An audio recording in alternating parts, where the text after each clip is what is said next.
시험 전에 절대 하지 말아야 할 3가지, 그 중에서도 과도한 욕심버리기에 디테일한 사고 메커니즘을 이해했으니 우수한 성적을 내는 것은 이제 시간 문제겠죠? 안녕하세요, 연수남이에요. 현직 대학병원 교수예요. 날씨가 좋아지자마자 바로 시험 기간이 다가오는 소리가 들리는데요. 근데 시험 기간이 다가오는 소리가 무슨 소리 나고요? 바로 봄바람 휘날리는 소리입니다. 봄바람이 날리며 흩날리는 벚꽃잎. 열받게도 매년 벚꽃 피는 시즌은 왜 항상 시험 기간인지 잘 모르겠습니다.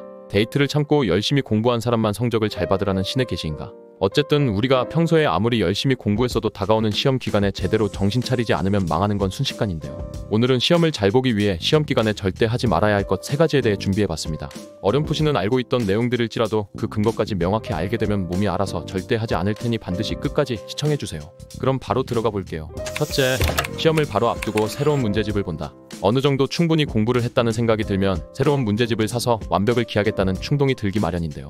우리는 이 충동을 제대로 컨트롤할 수 있어야 합니다. 새로운 이론서나 문제집을 보기보다는 여태까지 공부했던 교과서와 문제집을 다시 반복해서 보는데 모든 신경을 집중해야 된다는 소린데요.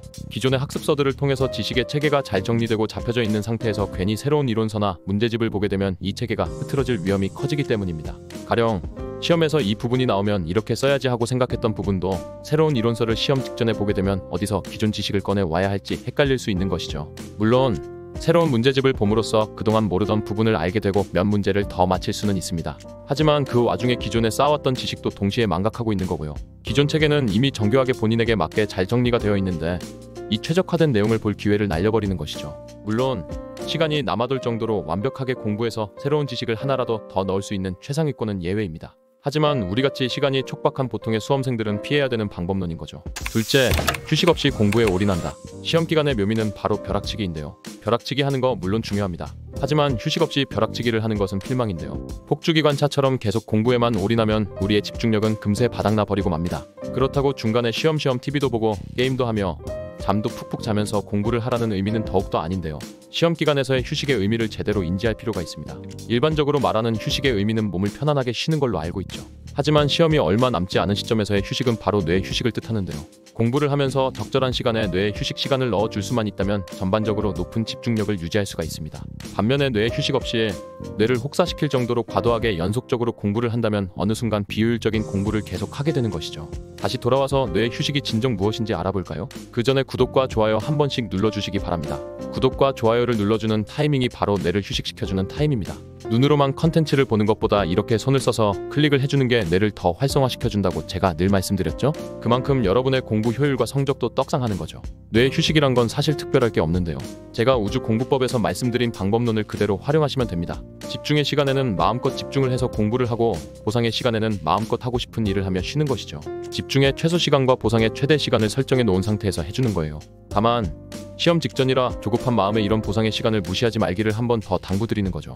그리고 이 보상의 시간에 SNS와 메신저, 유튜브 보기 등을 하고 싶은 만큼 하라고 말씀드렸었는데요. 시험 직전에 이 방법으로 오히려 뇌가 안정되게 쉬지 못한다는 생각이 든다면 시험 기간 한정, 명상하기, 산책하기, 스트레칭하기 등으로 보상의 시간을 채워보는 겁니다.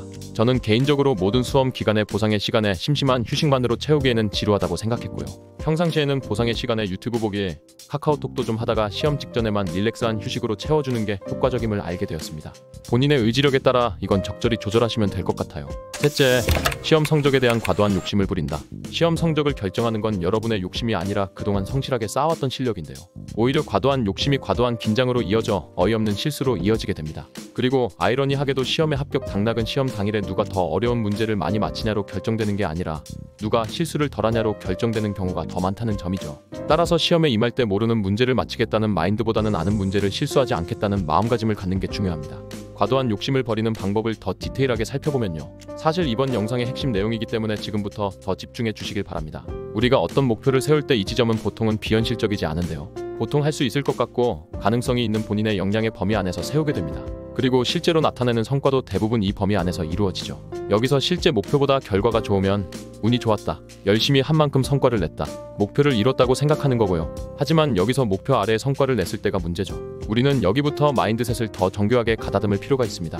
당연히 시험을 준비하는 모든 사람들이 목표 점수를 받을 수는 없는 거고요. 목표보다 시험을 잘 보는 사람들이 있으면 그만큼 시험을 못 보는 사람들도 존재하는 겁니다. 내가 이 영역에 속할 가능성도 다분한 거고요. 하지만 방금 말씀드렸듯 목표한 바를 다 못 이룬다 해도 본인이 그동안 쌓아놓은 실력이란 게 있기에 이 범위 안에서는 보통 결과를 내게 됩니다. 오히려 과도한 욕심으로 인한 과도한 긴장감이 평소 실력 밑으로 결과를 내게 만들 가능성을 높이는 거고요. 다시 돌아와서 이 범위 안에서 결과가 나왔다고 해서 인생이 망하는 걸까요?